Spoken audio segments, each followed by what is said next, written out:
So here we have my Sigma prime lens that I'm just testing out for the time being, as we'll probably end up exchanging it for a different lens at some point. But I just want to illustrate something on this lens, which is at the moment I'm testing out. At the moment we're testing out the focus capability of this lens in terms of extreme apertures and depth of field. So in this video I'm going to illustrate depth of field. So I just want to show you guys the differences between apertures of f4.5 to f16, as well as the minuteness of using an extreme telephoto lens like this on the subject field that we have over here. So let's have a look. What we have over here is we have a light box, we have an Android figurine, a Deredex starship from Star Trek, and an Everbuild PVA bond glue bottle. So we're going to have a look at how our depth of field relates, and you'll get to see the differences between f4.5, f5.6, f8 and f16 in some images I've got that I'll show you shortly. But in this video I just want to illustrate depth of field so you can have a look for yourself. How does it affect subjects? So let's have a look. So in this video I want to demonstrate depth of field.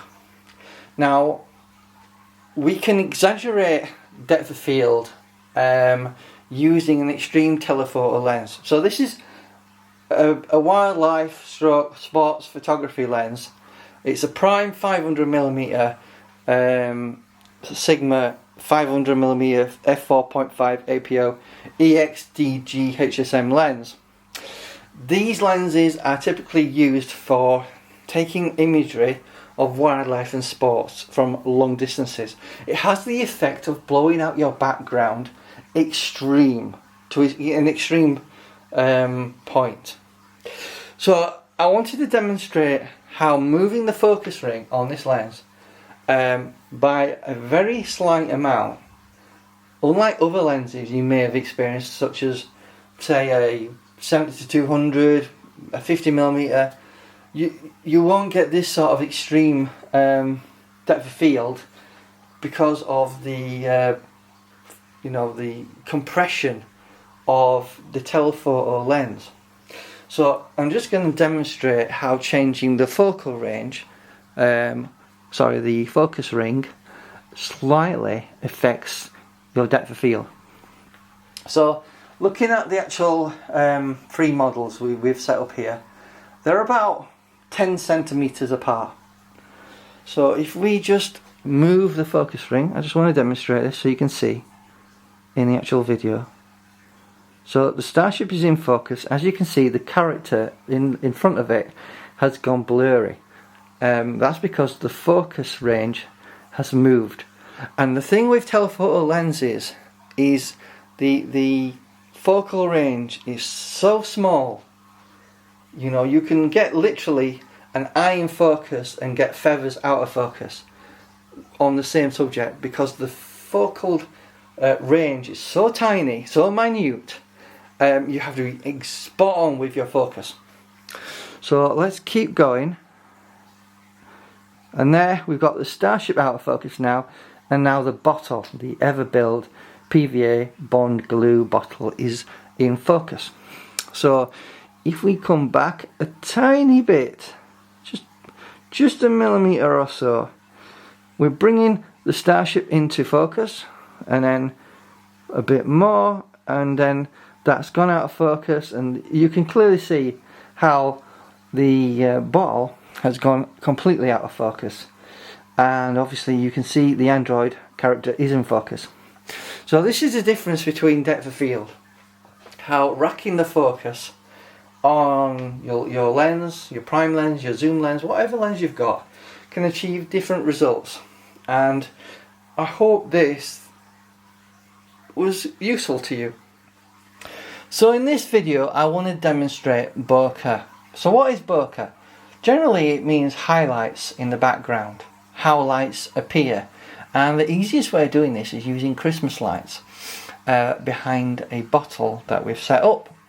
So what we're looking for is those lights, that bokeh, we want to appear to be round circles. We don't want misshaped onion rings, anything like that. So we're trying to get a good visual representation of what the lights look like out of focus, so it looks reasonably good.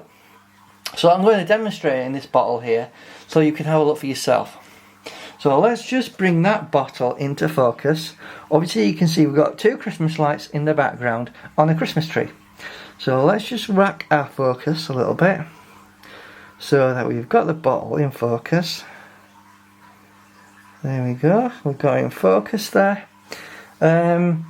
Now what I can tell you is the round light circles are beginning to take on the shape of a misshapen onion ring to the edges.